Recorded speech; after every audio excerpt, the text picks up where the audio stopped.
Hello everyone. Today we are going to talk about Applet Example in Java, part of Programming in Java course. Here is an example of a simple applet that displays the message Hello World on the screen. This applet is defined by the Hello World applet class, which is a subclass of applet class. The paint method is overridden to display the message Hello World on the screen. To display this applet in an HTML, you can use the following HTML code.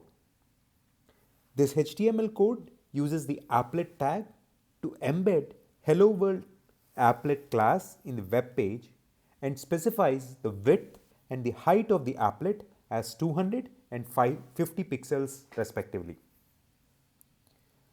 When the web page is loaded in a Java-enabled web browser, the applet will be loaded and executed by the JVM, and the message Hello World will be displayed on the screen. You can also use the Applet Viewer tool to run the applet without a browser. To run the above example using Applet Viewer, you need to create a HTML file with the above applet tag and use the following command to see the results in the Applet Viewer tool. Hope this was helpful. Thank you for watching.